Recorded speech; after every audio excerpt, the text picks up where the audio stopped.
Public private partnership of government medical colleges in AP. ఇది issue. So అసలు దీని గురించి కొంచెం డీటెయిల్గా మాట్లాడుకుందాం.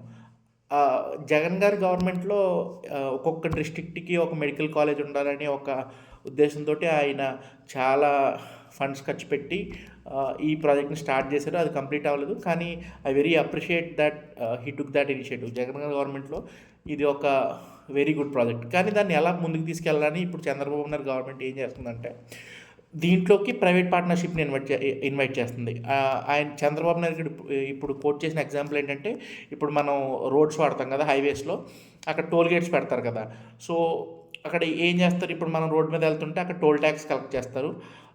దాంతో ఆ రోడ్డు కట్టిన డబ్బులతోటి కొంచెం లాభం వస్తుంది. అది ఆ ప్రైవేట్ కంపెనీ తీసుకుని కొన్ని రోజుల తర్వాత గవర్నమెంట్కి ఆ రోడ్ని హ్యాండ్ ఓవర్ చేసి వెళ్ళిపోద్ది. సో అలా ఇంచుమించుగా ఆ మోడల్లోనే ఈ గవర్నమెంట్ హాస్పిటల్స్ వర్క్ అవుతాయి అని చంద్రబాబు నాయుడు గారు ఒపీనియన్ చెప్పారు. సో యా, ఇది మంచిదే కదా. ఒక సింపుల్ ఎగ్జాంపుల్ చెప్తాను. ఇప్పుడు గవర్నమెంట్ స్కూల్స్ ఉన్నాయి కదా, గవర్నమెంట్ స్కూల్స్ ఎంత ఎఫెక్టివ్గా ఉన్నాయో మనందరికీ తెలుసు. దాంట్లో ఆ టీచర్స్ వీళ్ళందరూ జీతాలు తీసుకోవడం తప్పితే ఎక్కడైనా గవర్నమెంట్ స్కూల్స్లో మీకు ఎఫికసీ కనపడిందా? అదే ప్రైవేట్ స్కూల్స్ చూడండి.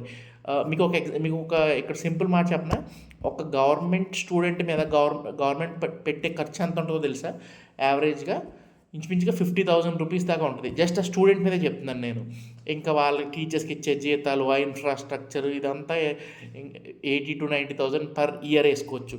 మనం ప్రైవేట్ ఇక్కడ హైదరాబాద్ లాంటి సిటీస్లో ఓకే 1,00,000 దాకా ఉండొచ్చు ఫీజు, కానీ చిన్న చిన్న ఊర్ల దగ్గరలో ఉన్న స్కూల్స్లో ప్రైవేట్ స్కూల్స్లో ఎంత ఉంటుంది ఫీజు? హార్డ్లీ 40,000 to 50,000 వరకు మనం స్పెండ్ చేస్తున్నాం. అది పాయింట్ 1. సో అలాగా ప్రైవేట్